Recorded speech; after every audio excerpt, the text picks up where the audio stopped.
You're listening to the Mobcast Network.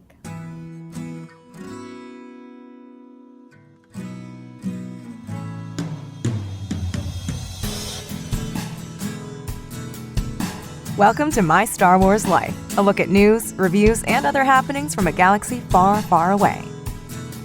Here are your hosts, Scotty and JD.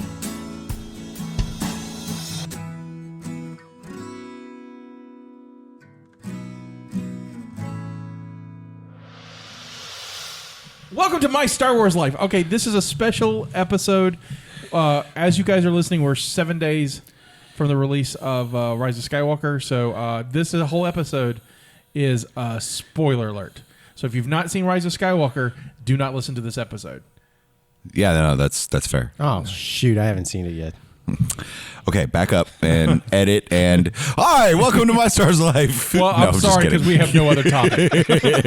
Can we do projections, predictions, spoiler ideas? That was last week. Oh, yeah, that's true. That was definitely last week.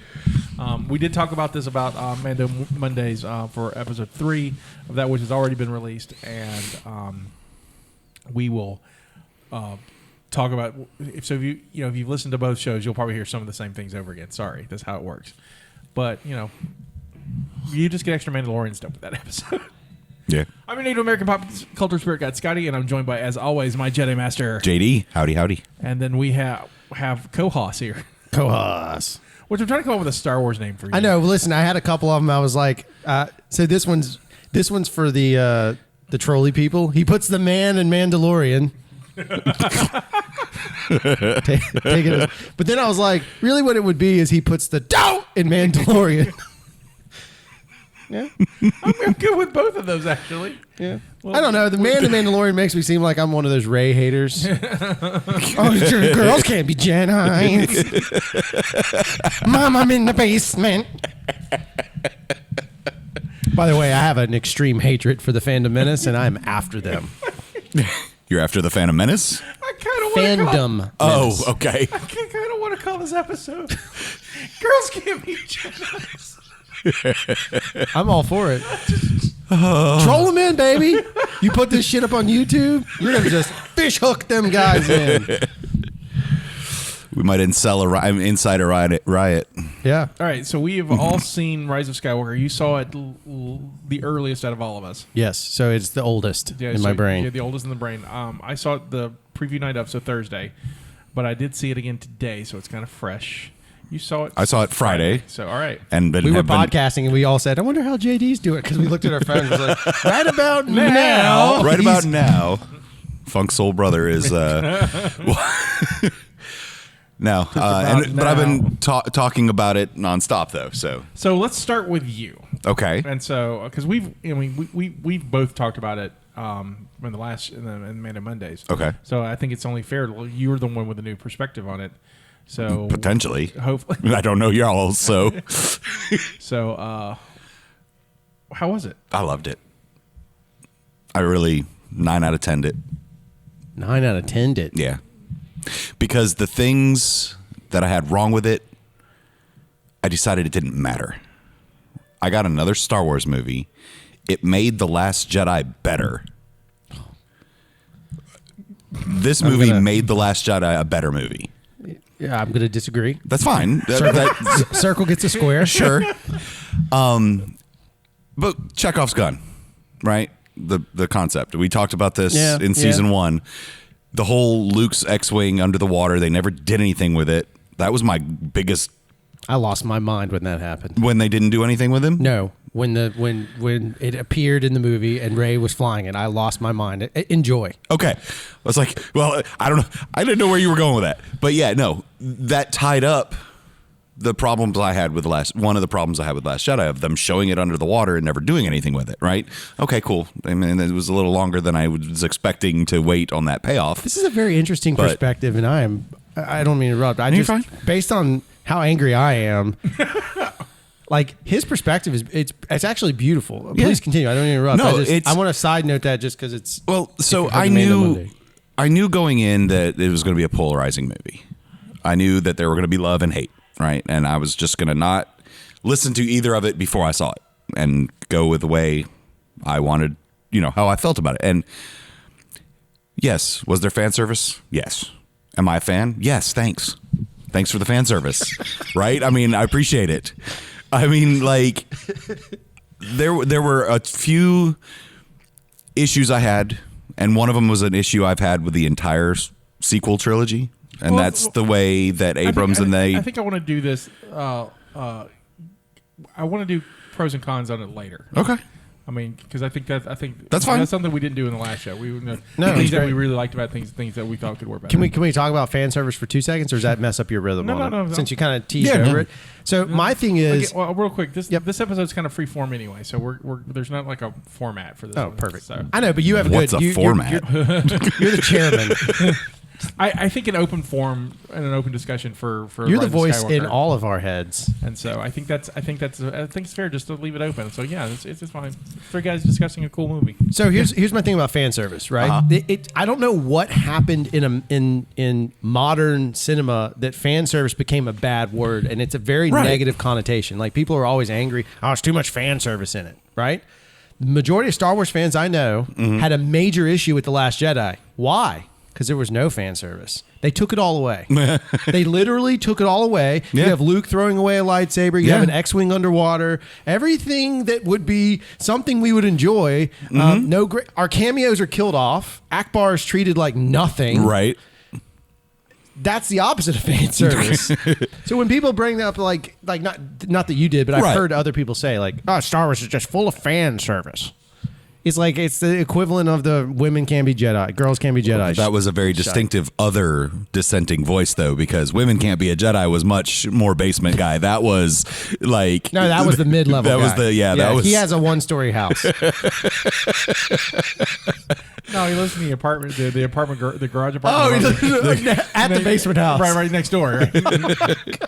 He's that dude's older brother who's kind of got a band, but not really. They've got 2 Bush Beans cans and a string, so they can discuss their views. Dude, I gotta go get band practice. I'll be back. Yeah. This band's really like a 4-piece, like a brass band. But he's like 32 years fun. old. I've got a rate anyway. So it's he's 32 years old and does like he only does appearances at like marching bands and parades. I love it. And that's how he makes his living. That's his living. We've just scripted a new film, by the way. So to that point, I know I remember saying on record during last season of my Star Wars life about Last Jedi, I still said when we did this version of the show for The Last Jedi, I 60% love Last Jedi. That's amazing to me. Because I loved the fact, like, yes, I'm not the biggest, like, many watches later, I've said, Abrams took Force Awakens from A to B and said, all right, get it to C. And he went to 13, right? Rian Johnson went to 13 instead of C. So, a lot of I just put all that together in my head and I was like, oh, this totally works. I buy it now. Rian Johnson's like, algebra, I got this. 13. Return of Skywalker was a lot of getting 13 back to C and then to D. Agreed. But I still didn't mind. Like, that was one of the things I remember saying to Scotty that I loved about The Last Jedi was every time I knew something was going to happen, it didn't. Like, the whole thing with Luke tossing the lightsaber. I mean, my wife was pissed when that happened. And like, but I guess for me, the challenge I still come back to is watching Rise when I sat in the theater. And again, I saw it in a different experience. So my attention was way more narrowed. We got to see it on a preview when they're testing the print. Okay. So it was me and a guy who's not a big Star Wars fan, and Jeff, who's my partner and super big Star Wars fan. Yeah. So we're just zeroed in. There's no audience distraction. There's no energy in the room. It's a really polarizing, weird way to see a movie. Yeah. The crazy thing about it was, for me, every time they retconned something from The Last Jedi, my heart swelled with joy.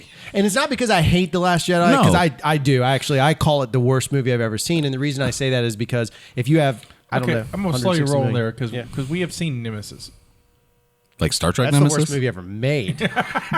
Star Trek Nemesis? No, in our other show. But here's my defense on that, though, is Nemesis had, I can't remember, $4 million. It was $4 to $12 million. Star Wars had a lifetime of content mixed with, of successful content mixed with what was that budget? 120 million. Right. I don't remember what I Last thought Jedi Battlefield Earth was the worst movie ever made. Oh, it's there. Okay. It's bad, but it's not as bad as Last Jedi to Or me. Nemesis. I was wondering what this Nemesis is. Nemesis is so bad in some spots. There's some redeemable qualities. Okay, I'm going to recall. Okay, I'm not watching it again though to defend it. No, I'm going to recall to our podcast on Nemesis. So if you've not listened to it's the Catacombs episode 2. We did Nemesis on that. Nemesis is a movie. It's a cyborg movie that was made by the guy who did Cyborg, and so his whole trope is there's like 8 of these damn things, and it is so confusing that when I do the summaries for the show. I just couldn't do it. And so I just pulled up the wiki and read the wiki and went, no, that wasn't in the movie. And the whole episode is that. So. There's literally information. It was like, oh, that would have made it make a little bit of sense. That makes sense. That's a logic leap. My point being is that every time something happened in this, they retconned it. I felt better about Star Wars. I've said this before. And it's a personal thing for me. Star Wars. I think Star Wars is very personal for everyone. Yeah. Right. And that's what makes Star Wars arguably a very strong fandom. Sure. When watching The Last Jedi, the only way I know to put it is I was embarrassed to be a Star Wars fan sitting in the theaters. It's as if I suddenly went. It was like I was Peter Pan, and I was like, oh, I have to grow up. I can't live in this world anymore, because that's how much. And I know that sounds extreme, but that's truly how I felt. Yeah. And I turned to my wife. I was like, we can leave, and she's just too cheap. I would never walk out of a Star Wars film, right? But she's like, no, you spent whatever it was, $28 right. on tickets. Just because of the Luke stuff, the bad writing, it's just a whole series of events. And I think I mean I didn't put it. And I'm not trying to convince you. No. And that's what I was trying to say. I was about to say a little bit ago, and I'll say it again in a second. But like, I mean, aside from Attack of the Clones, like this one's not my favorite, right. But still. I love Star Wars so much that every little bit of Star Wars I get, I'm okay with. Sure. I mean, now that's warps my point of view a little bit, whereas I gave Rise of Skywalker a 9, where somebody else without that, rose-colored glass will say, well, it was a 6 or a 7. And by rose-colored glass, you are being insensitive, sir. Why? She's not She was removed from the film? No, she wasn't. She was in there. Well, they retconned her. She's sort of in the movie.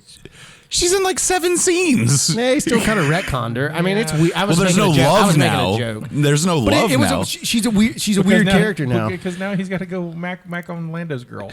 I'm pretty sure that like all of the main characters that we've seen in the last 3 movies are just in one big giant polyamorous open relationship. 100%. Like, and Lando's at the head of it. Yeah, absolutely. Well, he is now. Yes. In more ways than one. Let's go find out where you're from. Like he's going to mac on her and be like, oh, wait, you're mine, right? Like, oops. That's fine. It's Star Wars. Yeah, I did a droid. I did my droid. I can do my daughter. Wait, that's weird. Oh, boy. Can that be the title? The alternate title? It's kind of like how I love... Episode 9. I did a droid. I did my daughter. The story of Lando Calrissian. But no, what I was going to say earlier is like, I knew going into this it was polarizing. I knew there were going to be love and hate. And I also knew that, like we just said, discussing is fine, but I'm not looking to make anybody love it. Just don't try to get me to hate it. Yeah, that's the same thing. I like Bubba was in here a minute ago, and we talked about it yesterday, and the only problems he had with it were technical. He thought there was weird pacing issues. It was too dark. Yep. The couple issues I had, we'll talk about in a minute, but like he didn't have any problem with the story, and I liked what they did with the retconning. Like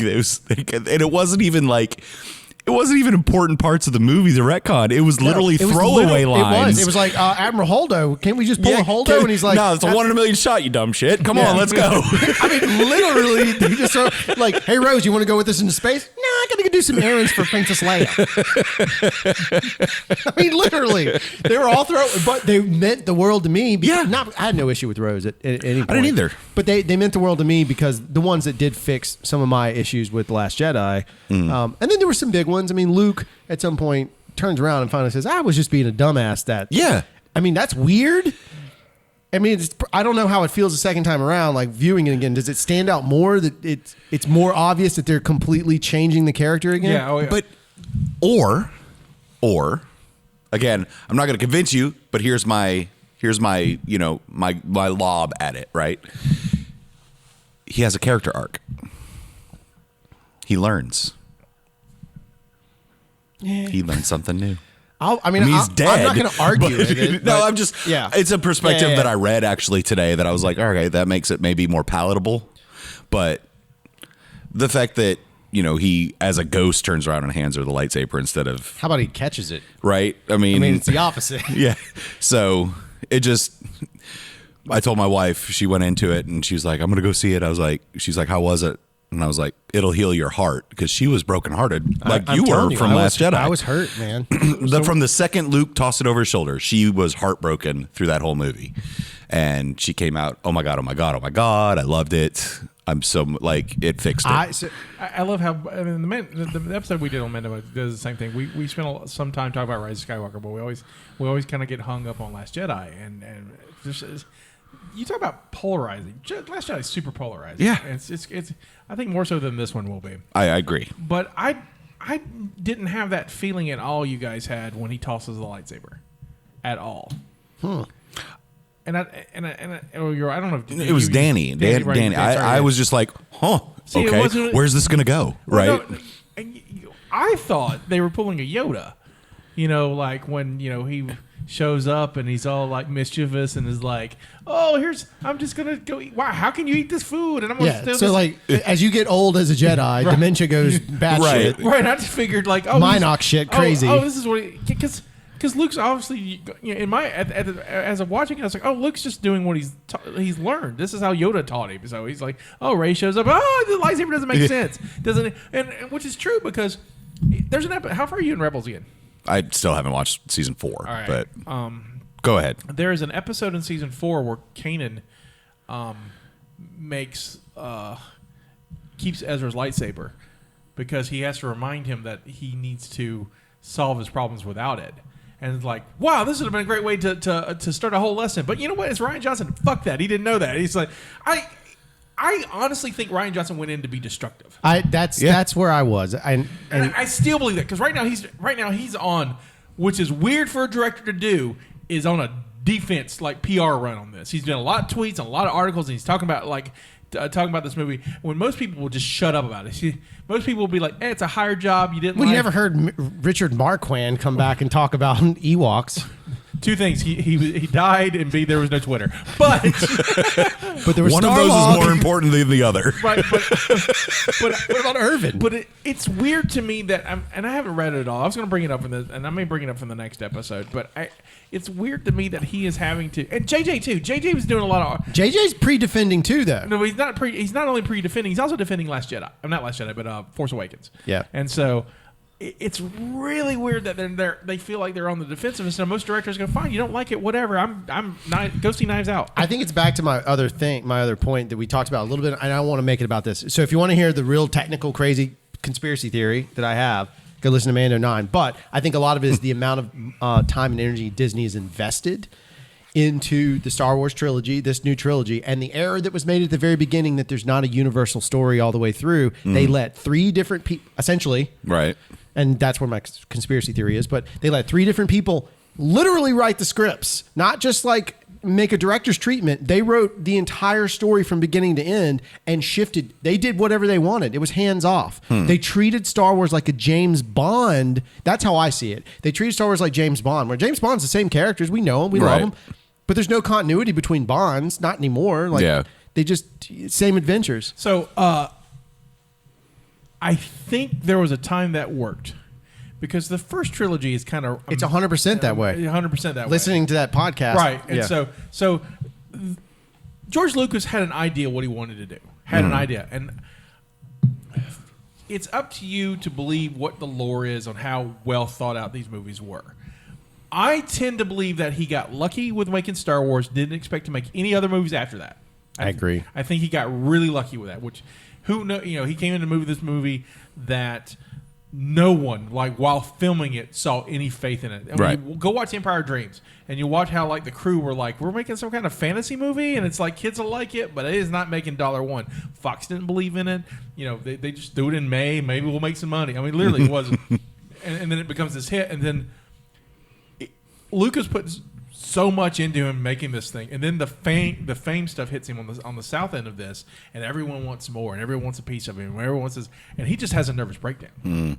He just can't. I mean, his marriage was falling apart. It was just this whole nightmare thing situation for him. So this is why he doesn't direct or write Empire. He's like, I'll hire someone to come in. He hires Irving Kershner, who's I didn't know this until I listened to that podcast. Irving Kershner was a professor of his at UC. Oh, nice. I did not know that. I didn't know their relationship. So that makes a whole lot of sense. So I'll go to somebody. He goes to his mentor. Help me, save me through this. And so Kershner goes, okay, I will. They had Lee Beckett write the first draft of the script, and she had a huge pedigree in science fiction and and character. She's an Altman person, if I'm not mistaken. Yeah, she's done some Altman stuff. And then she tragically dies. She turns it in like 8 weeks later. She's dead of cancer. That's how that. And so he does. It's crazy. Right. Wow. He does 2 drafts. Lucas does 2 drafts of scripts on his own while he's on vacation in Mexico. So he's recovering from this nervous breakdown. He's working on this thing. He's also trying to work on the next American Graffiti because that's the next thing that the studio wants, which he will also pass off. He will produce it, but he will pass it off. It's the same thing. And then they get Large Kasdan. Kasdan kind of comes in, kind of like dragging his heels. He didn't want to do it, and so he comes in and does it. I think the draft is kind of the final draft is kind of a lot of Kasdan, a little George Lucas, and a little Irving Kershner, because Kershner puts in the humor and the romance in it.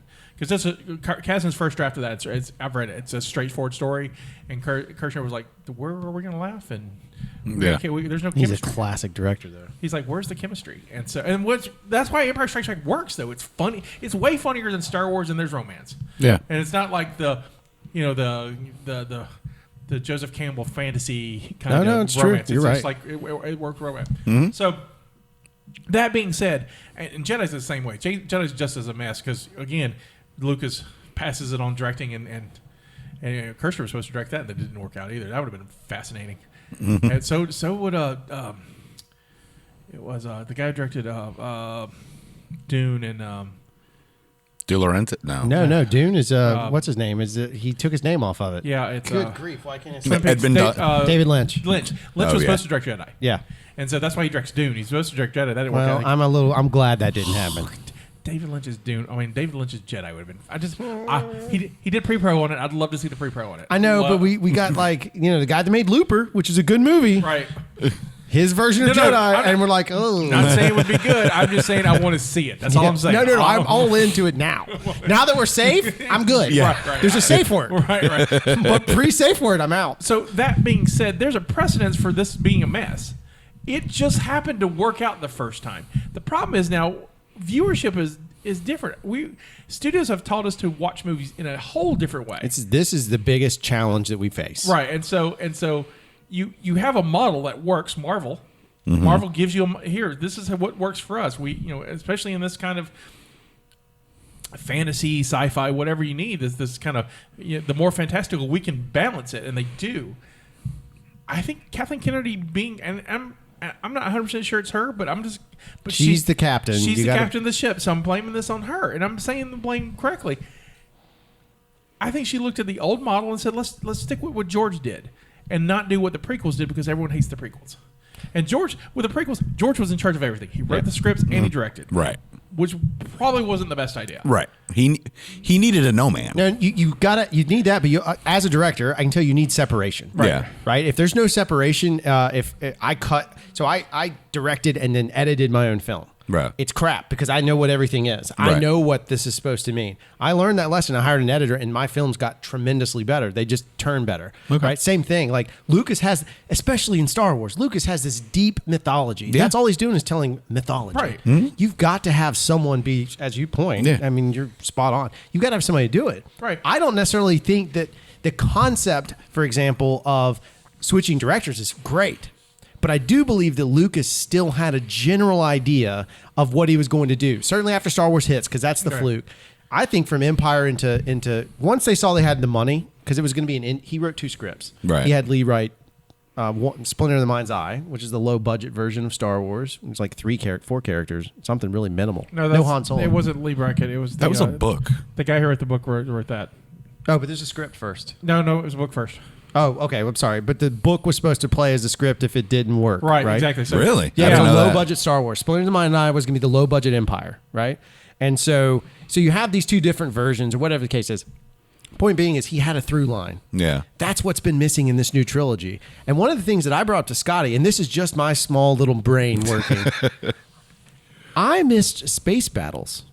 There's not a single space battle in the new trilogy. Now we can talk about the bombing run, and I'm not.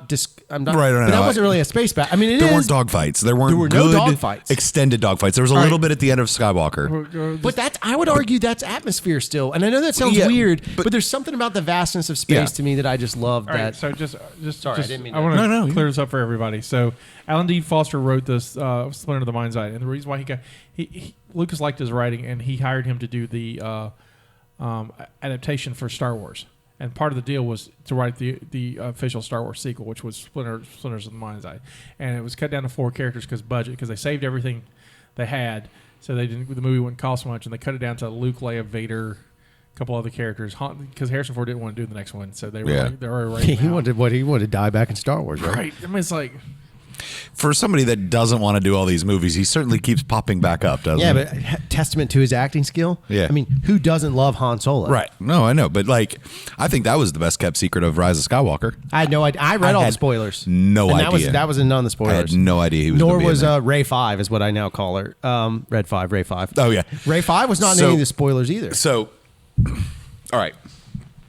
Just my little one of my doesn't distract from the movie, doesn't take away from my hatred, but with something I would have loved to have seen instead of what happened. Okay, The segment. but sorry, not this is even your segment lead. not even okay, I like that. So that'll be a segment. I like it. I love it. not even, and it's not even a big deal. It's like 30 seconds, right? So we got Dennis Lawson, and I was so excited to see him, right?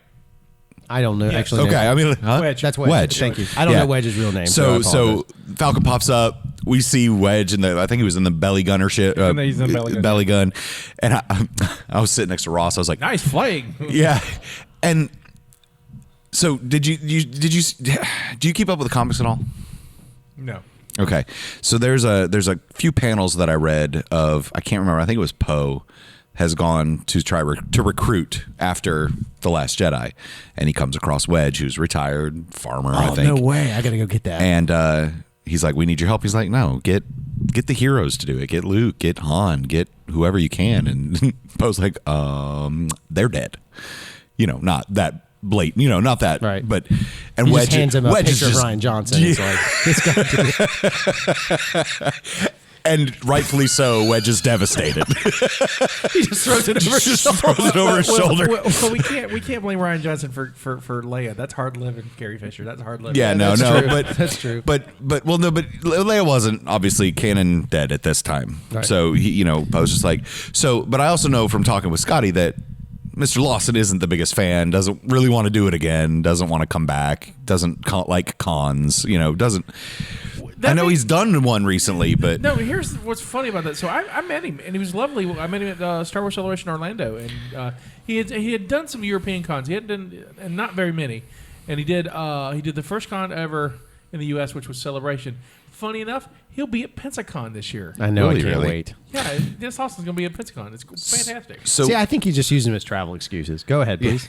So what I would have loved to, just because I knew about that little comic, right? Maybe I dreamed it. Maybe it doesn't exist, but I swear to God, in my head, that exists. I know it's in there's a novel that's a Bridge Gap novel that goes into this film, and I know that because I read it. It was on StarWars.com. There's a similar scene to that where they're talking to Wedge, and Wedge is trying to figure out if he wants to be a part of it. Maybe the comic in my head was you telling me the story. Then I am old. We're just gonna go with that. But anyway, so we got his nice flying, his coming in. But how awesome would it have been, like, to see him again, just for another 10 seconds, like when Rey comes, or Rey 5, as you were putting it. Poe's flanking the Falcon, and Rey comes up off the Exegor, and they're sort of flanking the Falcon as they're leaving. And if he just looked over and just like saw Red 5 for the first time in 40 years, Oh, if I would have seen that, or And if he's on the ground and he lost puts it. his hand by, and goes, "That's my girl," or just some old World War II Yes. feeling moment of Oh, like, God, like- I survived every bombing run through the Pacific Theater and the European Theater, and then he just touches it again. Yeah. It's gold. Yeah. I would like to see him in Red 2. I would have lost. So that was, I want to say that was, because Bubba, Or Red Leader if you're, Jedi. yeah. Bubba is as big a fan as Wedge. 'Cause I always love the non-Jedi pilots. Like, they're my Same here. favorites. Wedge, Poe, just, he was like, we were talking yesterday, he's like, or his introduction is Poe's in trouble, right? He's being trailed by 4 or 5. He's keeping him, maybe getting a scorch mark here or there. And then just this old-ass T-65 comes and goes, pop, pop, pop, pop. Need some help, kid? Just like, that would have just been amazing. I actually was really sad when Snap died. I was, Snap too. was my new Wedge. Yeah. Right? In my mind, I was like, man, Snap's the new Wedge. And then he didn't make it. And now I guess it's Ello, because I thought Ello died in Jedi. I did too, but Because didn't we see him get hit? But then maybe I'm just being speciesist, and it's a different. They really the young lady that was the A-wing pilot, I forgot her name already, but she was who my jam was in Jedi, Last Jedi. Like she's in the opening battle. I was like, Is that yes, Jess Pava? maybe. But I was so excited that we were going to have this amazing female A-wing pilot. Right. And then again, I blame Ryan, popping my dreams again. I was so because my kids. It's all about. I like girl characters for my girls. Mm-hmm. All right, so do you have one? Can I comment on both of those? Yeah. It's your show. No, it's our show. It's like a legal. It's like a legal pitch. and I hate to be this guy, but it's funny to me that you guys are like, I wish I could have seen X, like this X pilot dudes. They don't do that shit in Star Wars.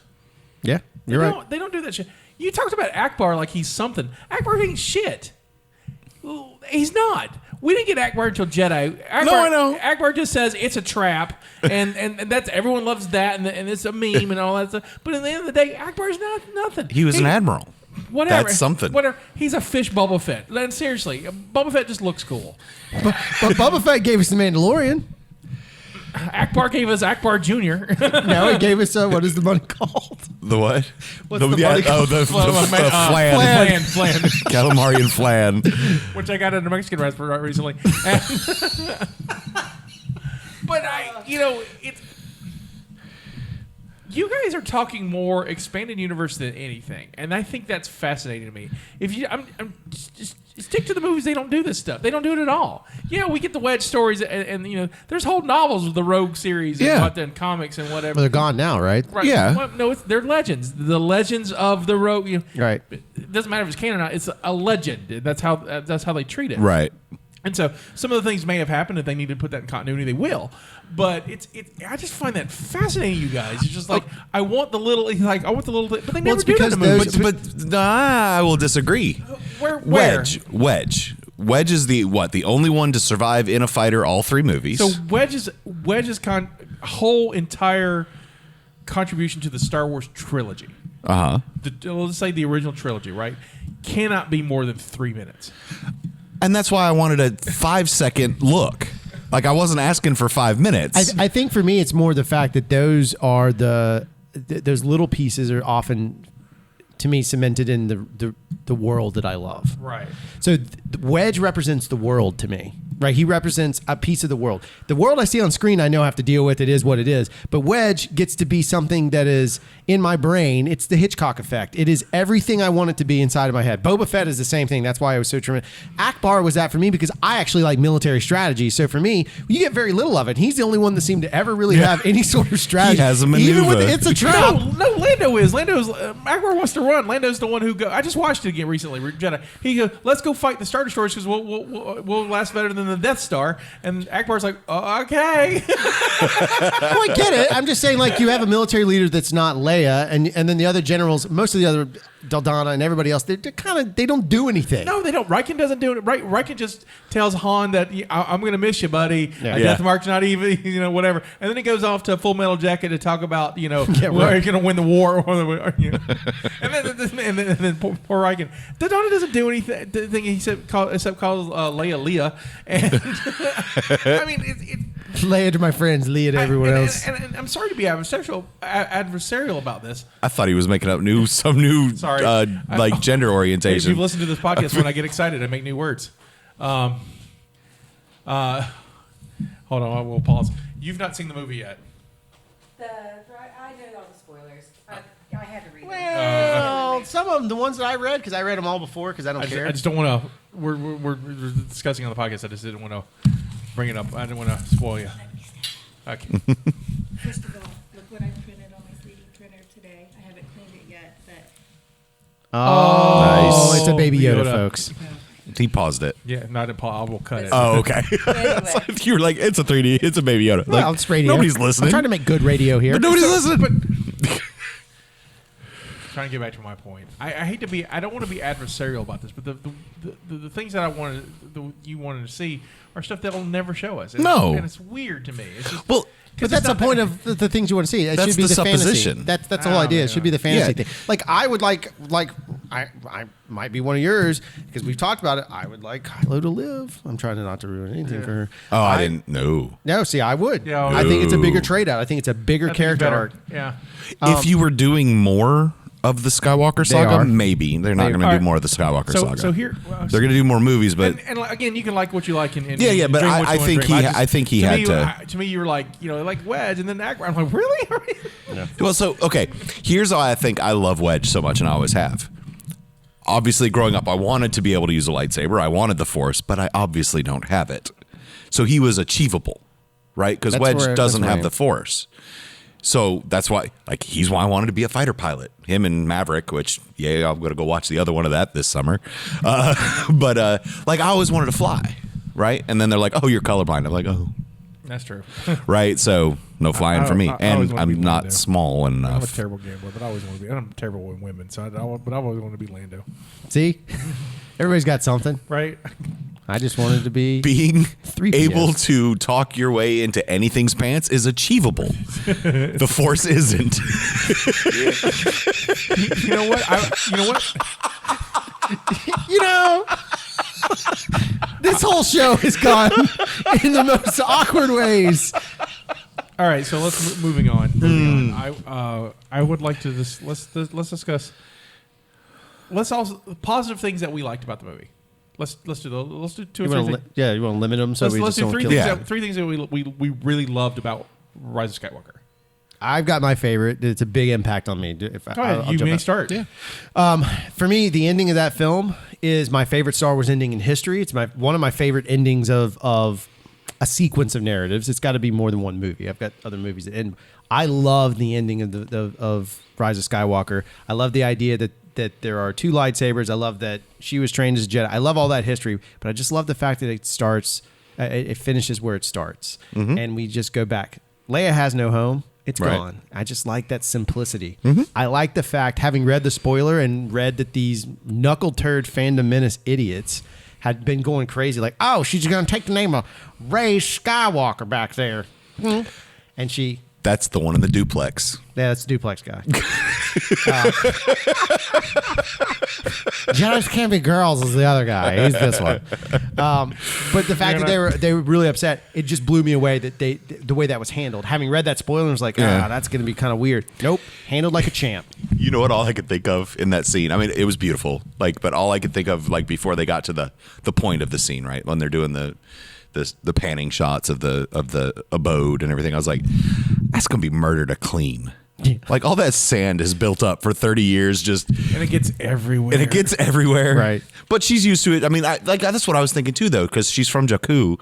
She's like, I'm comfortable. Yeah. Like the temperature, I'm comfortable. And then the fact that her hilt became, her old staff became her lightsaber hilt. And, It was and very all that. cool. I love So, all that stuff. Is it double sided? Do you think? I don't know. It was tough to see the bottom base. It looked like it was the other half, the other Yeah. bottom, but the thing was only this big. Like, it literally it fit her. spun. If but you it notice, spun. it spun It spun, on. but what if it extends and then extends? And Oh, it if she has like a pike, yeah, I'd be all over it'd be that. kind of cool. Anyway, Okay. Things that we'd also like to see. Scotty's like, nope, you can have them. Shut up. am You the- have what you have, I and am you will like Galactus it. of your dreams. JJ gave you this. You should be happy. Why wasn't I want a shirt. Why of that. wasn't there a lens flare on a lightsaber, JJ? Hey, there was very few lens flares in this. I would like to commend I know him where on but restraint. I didn't JJ. get one on a lightsaber. I want a lightsaber, ting, like the cover of the novels. They always had that. We'll So, get you one. so that was one deal where we're all doing one and then Yeah, I thought that you round robin. And, Man, so something I liked about it, but I'm still riding the euphoria of the whole thing. It's hard to think of one. well, what did you like seeing Wedge? Well, yeah, but we've covered that. I'm just throwing it. Actually, I'll tell you what I liked. And I can't think of his name off the top of my head, but my earliest encounter with him was as the idiot brother in Hudson Hawk. Y'all seen Hudson Of Hawk? course. Okay, Years But ago. the elder officer from the First Order, the one that shoots Hux. Yep. Pride. I think Pride, yeah. Pride or Pride. Price. We couldn't remember. Pride. I think it's Pride.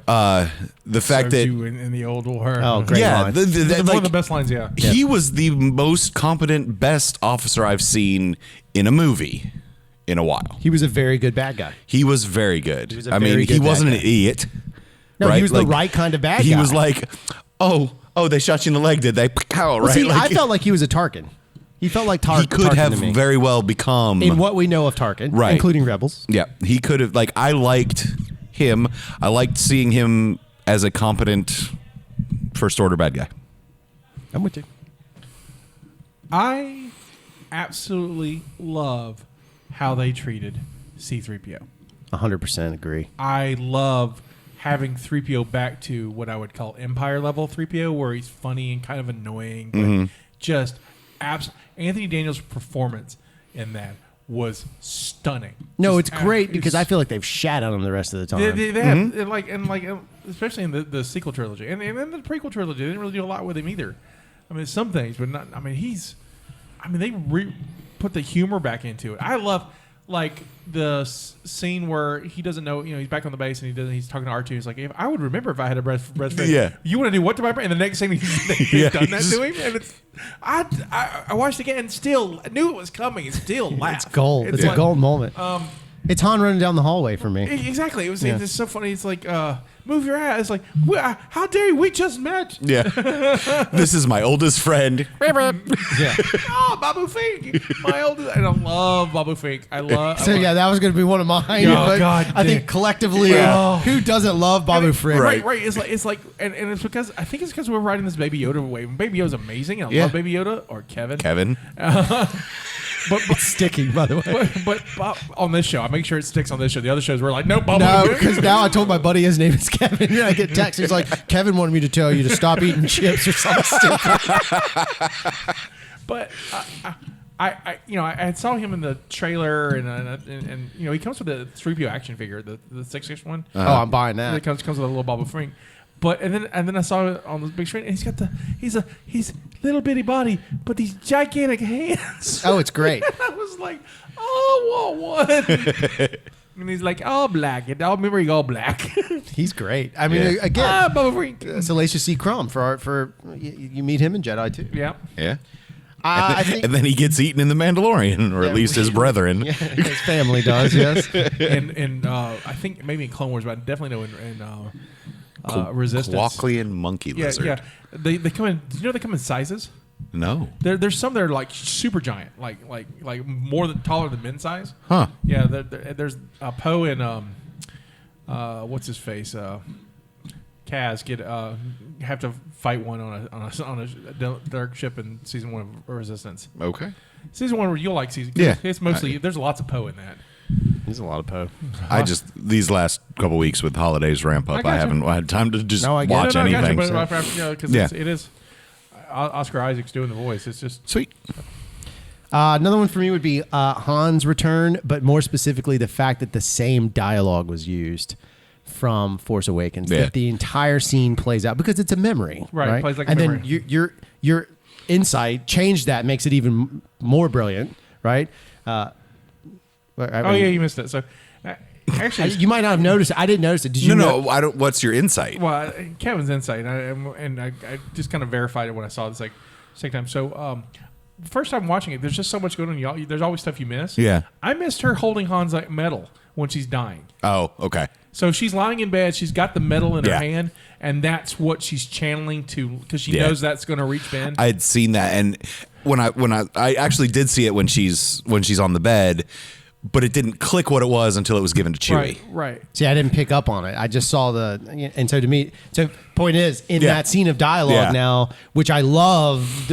That whole scene was amazing. Though I had Star Wars fans jump my for saying it was great to them on the phone because they're like, no, you can't have a Han ghost. It's like it wasn't a ghost. It's a memory. It's a memory. They told you what ghosts look like. They're blue. Was he shiny blue? No. Then Kylo says you're Is he nothing in Twilight? Kylo says you're nothing but a memory. I mean, just right straight up what he is. Yeah. Twilight? I haven't seen Twilight. Oh, well, they sparkle. Ugh. Vampires sparkle. They need a Blade. Oh. Or a Buffy. The cinematography in Twilight's great.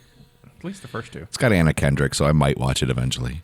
It's not worth it. Okay. Watch Rebels. I'll just watch the new Lay's commercial. That's good too. So what was the other thing you like? So there a couple small I actually liked what's his name, Eno, or the little droid Dio. No, thank you. So I got thinking about that on my second viewing. You know who voices it? Yep. J.J. Abrams voices that, and he's very apologetic the whole time, and he doesn't want to be hurt. Yep. Much like JJ's now on Twitter right now. Yeah. No, when thank I you. first watched it, I laughed. He goes, "Oh, it's how the fans have been hurt." And I was like, "No, wait, no, that's not the fans. That's JJ in real life." Yeah. Oh, no, thank you. No, Yeah. Don't touch me. don't touch me. I'm gonna. But for real though, and this is weird to say because there was a part earlier in the movie, like when they're on the party planet, where the Canto Bright. Canto. No. No. The party planet. Oh, in Rise. Sorry. yeah, when When they have a celebration every 42 years. right, No. right, where they got the reversed snowmobile that I really super want. Yeah. Like, because that thing looks fun to drive. Now, would you use the launcher on it? You damn right. Yeah. Hey, Bubby, you want to go for a ride? Yeah. It's like, oh, they fly now. I was like, yeah, they've flown for a while. Right. Yeah, but no. So and there was one scene in there where Chewie, when he leaves to go out after Rey, it's the only time I ever saw Chewie that looked like he was actually in a suit. There was a way it fell when he took a step, like it fell off his hip, and I was like, oh.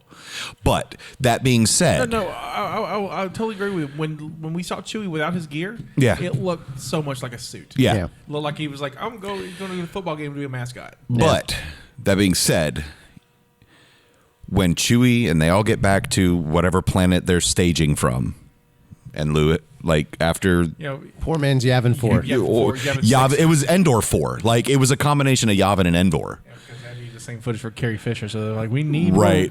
more forests. So, but when Chewie finds out about Leia and breaks down, Oh, yeah, that's beautiful. that was Good moment. so well done to me in the fact that you can't act like a normal human would act, right? You have to convey your emotions, and it's a new kid, right? It's not even Peter Mayhew. Yeah, no. So, the fact that he made me cry when he hit his knees, I was just like, I mean, because I was there emotionally with him. Everybody away. Yeah, but I was there emotionally with him anyway. Yeah. But when he broke down like that, because he didn't even do that with Han, right? He got angry with Han. It's like, Ben, what are you doing? But when Leia, that was so good.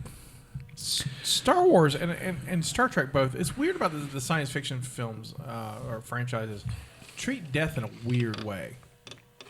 There's no mourning. The only mourning we've ever really gotten in Star Wars is coming up in season 4. And, Yeah. And so there's a whole episode dedicated to mourning. Yeah. A whole episode. And where we actually see characters react to grief. Mm-hmm. The closest thing we got next is Obi-Wan screaming, and trying to kill Darth Maul after Qui-Gon dies. Luke sees his family die.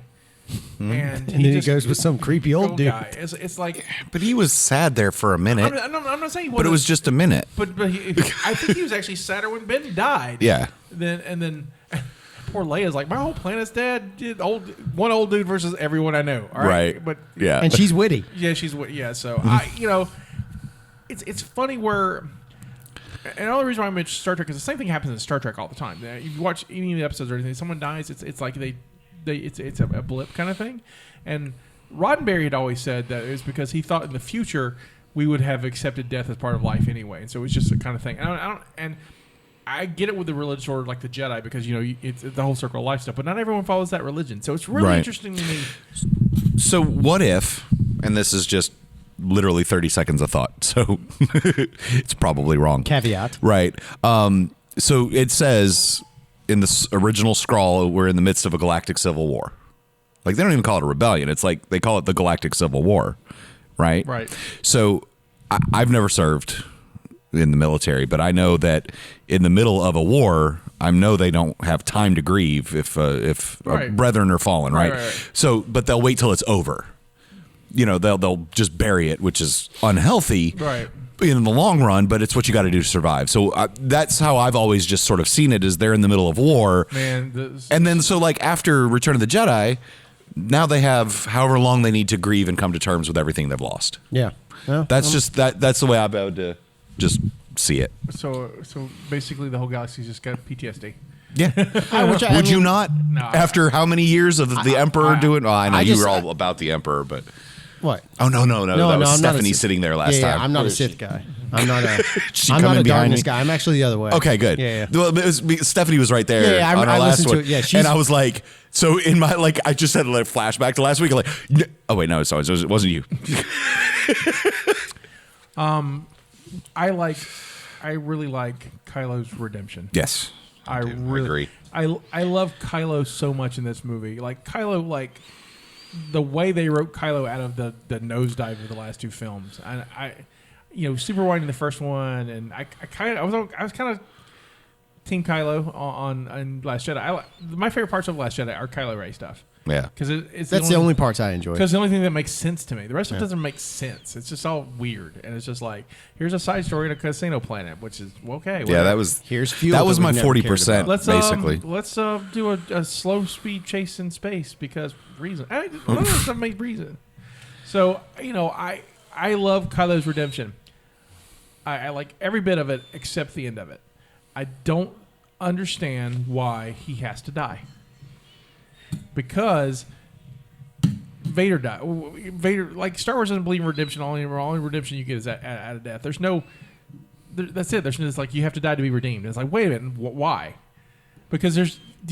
Are you truly redeemed afterwards? Really? Because I don't know if is it that or is it the idea that Vader again going back to Order 66. Vader is the biggest piece of shite on ever. If you think about a villain, like I just go back to him walking in and being a dad. Like that is brutal. Master Skywalker. Yeah, I mean that's a brutal. That kid is still the best actor in all of that movie. When he takes that one step back, like oh damn, like best actor. I'm sorry, Sam. Right, you're good. But that kid. But so you have that, and then so I guess in some ways I'm with you because I thought it would have really changed the system a little bit. But in the story trope that they have in that world, it's so heinous. The crimes they've committed are so heinous that someone must be sacrificed, right? And it must be a Skywalker in order to close the story. Because if Anakin would. If Rey would have died, people would have been like, "Nah, Rey sacrificed. Now Anakin means nothing." And it's like, you idiots. I got one big for you for right. I don't think he could have survived. I think if it came down to the two of them, he's the one. Like you can't have Rey die and not him. I won't lie. The first, and I said this in the last show, but when I saw Rey and Kylo kiss, or Ben kiss, I was like, "Oh, poor Finn." Yeah, I felt bad because that one thing you wanted to tell her was, "I left the toaster on." Right, like I love that they never answered it. Actually, I like it too. Because we all know what it is, yeah. Except Poe Dameron. Yeah, but Poe's making winky faces at Carrie Russell. Yeah, that's another. I mean, we're out of our things I like, but her character, totally like. I'm all in. What was Felicity in space? All right, so one thing we're running short on time. So one thing we didn't like. I'm going to go technical. The front half of the movie, the pacing on the front half of the movie, the first time, I know it changed. First time to me was very jarring. Yeah. It was very cutty. Yeah. To a point, I was like, this is a little distracting. I'm okay with it, but it's a little distracting. I'm not enjoying it. And then the second half hit, and it was a completely different experience. Just the first half of it was my issue. So other than my problem that I've had the whole trilogy of the way they treat hyperspace in this trilogy, my biggest problem, and it's such a BS problem to have. So Ben was on the Death Star 2. He's redeemed. He has to come in and save the day. original TIE fighters don't have hyperspace capabilities. How did he get there in that old ass TIE fighter they showed? You know, I'm with you on that. I didn't realize it was an old ass TIE fighter until I watched it again today. It's an old ass TIE fighter. I was like, how did he get to Exegor in that thing? They say in the original movie that it's a short range fighter. Yeah. It must They've be part of never a had it, convoy. even in all the specs. It's never been They've there. never had. And then when an easy fix, just put him in a TIE Advance or Or in a First Order one. Well, where do you get it? Yeah, I where do you guess get is the it? challenge. But that's the issue. My issue is, and that falls into the way Abrams, and this one's on Abrams, Right. how he treats hyperspace.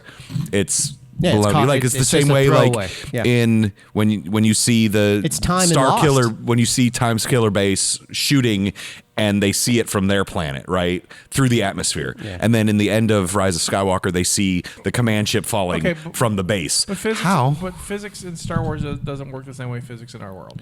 That's a given. Okay, but their hyperspace in the latest trilogy is not working the same way it worked in the original trilogy, and that's where I'm. You have to take time to make calculations. If you don't, you'll fly too close to a star, into a planet, and that'll end your trip real quick, won't it, Well, kid? I can defend that. Han says it. How are you going? But then, how are you going to go out of a docking bay into atmosphere, hop, skip, and jump like Poe was doing? Like that's like you Well, can't. But didn't you like that because you were all like my boy? Huh? No, but Ray I like normally this. does that for them. That was a line that I picked up on. Ray uses the Force, and because Ray's normally the one that does the light skipping Right. with them, right? He says it. He's Apparently like, not in the you did Falcon it without 'cause- you did it without Ray though. Yeah, but no, she's more mad because you can't light skip the Falcon. He goes, apparently I did. Yeah. You can't let this go- it's bad motivators because everything's a motivator. Yeah. I don't know. So I want But to that- end. I want to end on this. Okay. I watched this with a friend who's a casual Star Wars friend. Ooh, interesting. Just casual. He's not obsessive, but he's my age. We grew up with it, but he's never been like it's the greatest thing. I mean, same DNA, just didn't. For him, it's like I enjoy it, and he enjoyed this one. And then he walked out. He says, "Here's the thing I have a problem with." I said, "What's that?" He goes, "Because of this movie, the sequel trilogy doesn't matter." He says the prequel trilogy matters. There's something at stake. It's a through line. It adds a story to it because we 100%. understand Anakin's motivations and how he became Vader. This could have been anything. Yep. And it doesn't have a There's no through line. There's no through. It has no connection outside of just the character. Better yet, it has no connection to the Force if you think about it, because So there's it's- nothing that binds anything together. So, and I was just Wow. I thought it was something I didn't think about how it's really just kind of a throwaway story, more so than if you it doesn't really matter how you feel about the prequel trilogy. But It wouldn't have been had Ray, in my opinion, Ray been related. We have been, but if they could have done it. And I still go back and say, I think what happened with Force Awakens, there was a story arc that was being built. It got destroyed in Last Jedi, and they had to figure just whatever. Yeah. Just story arcs, not attacking anybody. Right, But right. then in this third film, it's really 3 films. Like Force Awakens set up the characters well. Remove Last Jedi and give me an adventure story about trying to find the history so they know all this. And so that's the front half of this one. Yeah. Explored into a second. And imagine now your second movie in this trilogy is that. And then your third movie is, oh my God, the big end on the 2 in Palpatine. and we talked a little bit about on the last show, but I thought, and now thinking a little bit more the last few days after seeing it, I would have enjoyed more so if they knew about the Palpatine thing sooner than it was created, because it should have been the through line the entire story. Yeah. Because Snoke was. Right. And I think they. Yeah, I think it's a better story if I have 2 factions looking for this message instead of looking for the map to Luke Skywalker. Why would you give a map to yourself? Here's something that here's a guy who wants to be found, Right. and whoever finds me first. And so, what if Rey finds him first at the end of in the end of the Last Jedi? She goes to find and she finds him and turns. Right. That's your Empire moment that everyone was missing out of Last Jedi. And then you have. Or what if he has the quote Wayfinder holocron the entire time? Like, so finding Luke finds a holocron that leads you where you need to be. Right. So she goes off to go find this, maybe against his wishes, and then she turns because Luke didn't turn. We never got that story. Right. And so imagine we got that story now, and now through Rey. Rey turns, and then Kylo's got to go get her back. That's redemption arc, the whole thing. There's a whole so you can do. The problem is they didn't think about it until the last end. I mean, JJ's probably kicking himself about what this is a great idea. Well, I think it's Kathleen, and like I said on the show, I think they were just so invested. Yeah. They spend time. It's high profile. Star Wars Yeah. is maybe the highest profile. There's no way out when it's a trilogy. I don't know. Right. I know in the long run, people can say, "Well, if you're unhappy with it, go make your own thing." Well, you know what? I'm going to. I'm going to make my own thing. I got all these great ideas. We'll just make our own thing. Would love to. Probably can't afford the licenses. We'll just go make it. Let's go make Pick it up. I'd like to do a re-edit. I'd like to edit out Last Jedi and figure out a way of. Sounds like you just want to edit out Rose. Wow! Don't drag me down that hole, man. That's not me. I'm just teasing. We're going to leave that on that note. I'm just teasing. He's going to take me out behind the dumpster in a minute. We will be revisiting the last Jedi, and we'll be revisiting Rise of Skywalker over the next few episodes. There's just so much to talk about. But we got tons. We've got tons to discuss. So, Drew, as always, you're always welcome. Well, thanks for having And me. so, Enjoyed it. So this is Scotty saying this is our contribution to the multiverse. Go out and make yours, and may the force be with you. I knew you were going to say that.